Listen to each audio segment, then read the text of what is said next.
This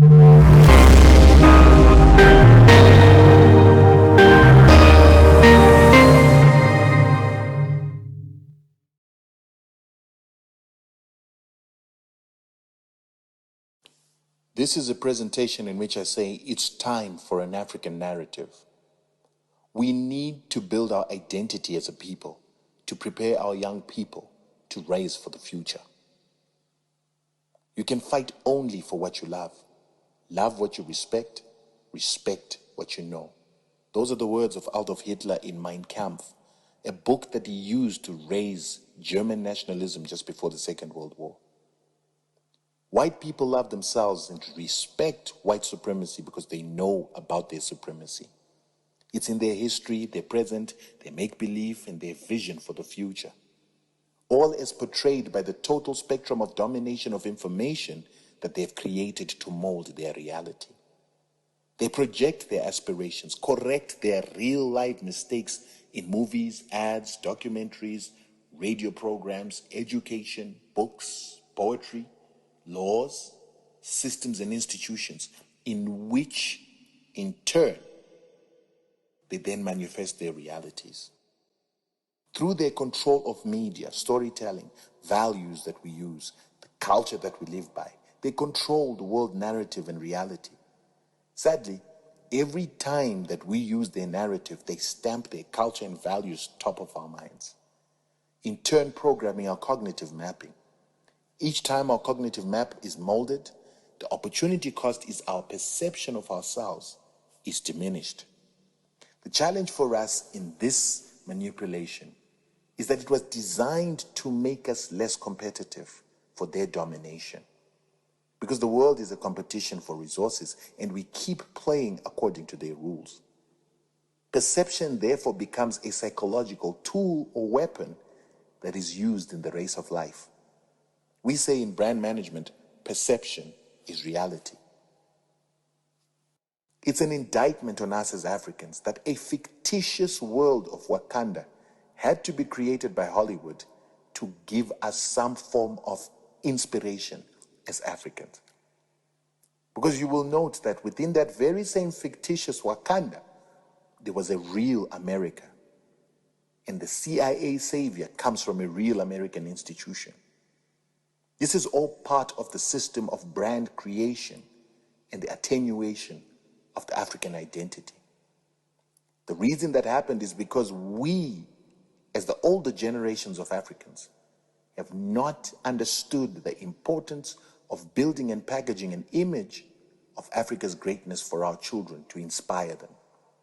So we continue to leave our children in the hands of white institutions, which were mandated to actually attenuate black minds. So before Africans can even dream about a renaissance, we need to start understanding the power of the mind and imagination. We have to start afresh and package our values, culture, inheritance, write and rewrite our own history, so that we can package it and give it to our children as a reference point to build self-love, confidence as they move into the future. History is the lens we use to see into the future. For through history, we shape the future. As Africans, we need to remember that we are a great people. Greatness is in our DNA. Our ancestors built the pyramids. They taught the world to read and write. They created irrigation systems, started agriculture, created paper, and the first universities. We must use this heritage to build the esteem of our children, to grow their personal pride, lift their self-confidence, while using that to build a race identity and common interest. The biggest deficiency in African culture is our lack of awareness of our history, our inability to articulate our historical achievements and our contributions to humanity. Yet what's ironic is we are a culture of storytellers. It's counterintuitive. Therefore, most African nations are built on the premise that their history only starts with the arrival of the white man. Most black people's history starts with slavery, colonization, as if we didn't exist before the arrival of the white man. As a result, in their minds, we are slaves, colonized people who were advanced by whiteness. This is why we don't believe in ourselves and why our kids have no inspiration from Africa. This is why our people have no confidence to create because they think they are not capable. However, the facts are, we civilized the world. We invented the first writing systems 3,000 years before Christ, while Europe started writing only 1000 BC. We invented geometry, architecture, astrology, which is what we use to build the geometrically aligned pyramids in Egypt, Sudan, Ethiopia. Our geometric knowledge was used to build the great steles of the Sahara, the great Mutapa Empire in Zimbabwe, an empire that had cities of stone, where granite rocks were cut into perfect rectangles, layered on top of each other, without any mortar. Ashanti gave the world gold that built Cairo, Baghdad, Constantinople into the biggest cities of the time, where all the gold was flowing back from Europe as they came to buy from these big cities. And it's at a time that the biggest cities in Europe only had 20,000 people to 35,000 at most. The biggest university, and the one that still exists, and the first university, was built at that time in Egypt too. All this information says that Africa built the world. But this is information that's not sitting in the hearts and minds of Africans. So what use is it? For while our people don't know their history, the white-owned media is telling them that they didn't exist when Jan van Riebeeck got here in 1652. It says we can't farm, so that's why we need white farmers to feed us.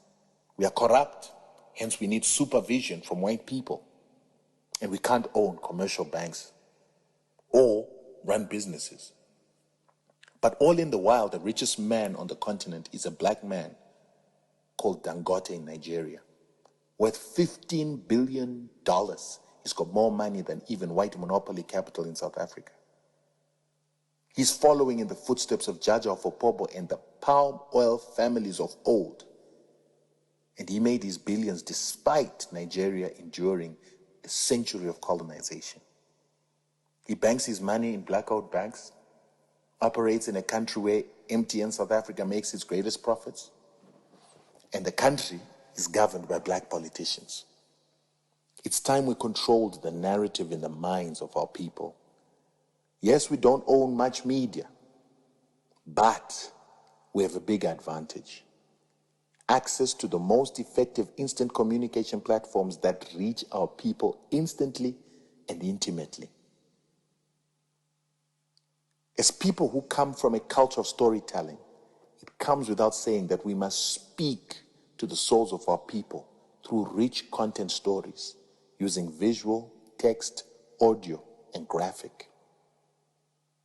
In this connection generation, we must leverage technology and the sharing of information to talk to the hearts and minds of our people without intermediaries. Our people are under hypnosis, mind control.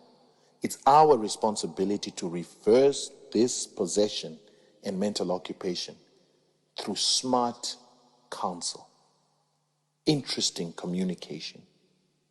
Besides telling history, we must educate our people through knowledge about how the world works and how it's a competition between races.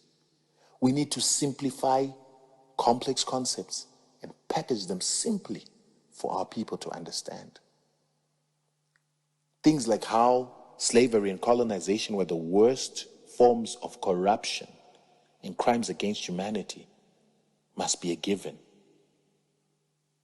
The fact that our people lived a prosperous life on this land with sustainable farming practices, sustainable building practices, consuming without depleting for thousands of years before the white man came.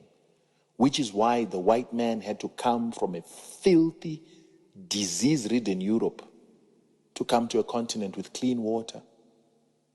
Animals are not depleted. Trees are abundant. Clean air and health.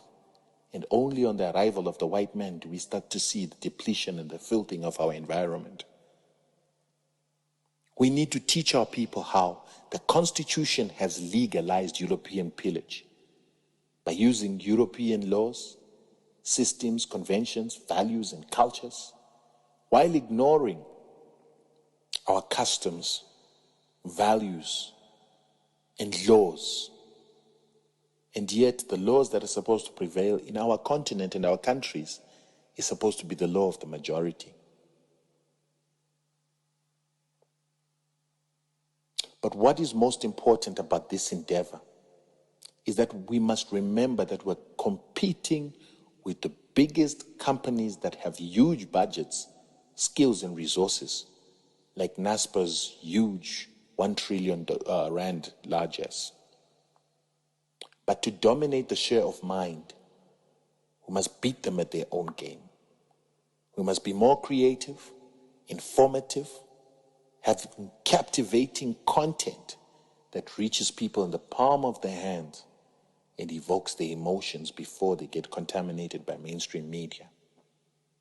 So I'm appealing to our rich African business people to invest in a project in which we start to digitize the history and heroes of Africa.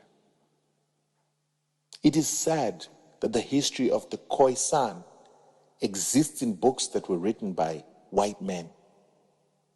Mutapa is superseded by the fictional creation of Sun City. It boggles my mind how when you Google the city of Benin, you only see scant information and you see nothing on Jaja of Opobo. Yet we say that Africa must leapfrog into the fourth industrial revolution. But how do we do that without content? This is the information age, but we're not creating digital information, digital content. With what shall we lift our youth and their spirits? How shall we inspire them if we do not have tangible, accessible, discoverable history? For how long should the British and Americans continue to write our history in their own voice? For this, I'm appealing that we need resources to harness and package our history in a manner that is going to inspire our youth.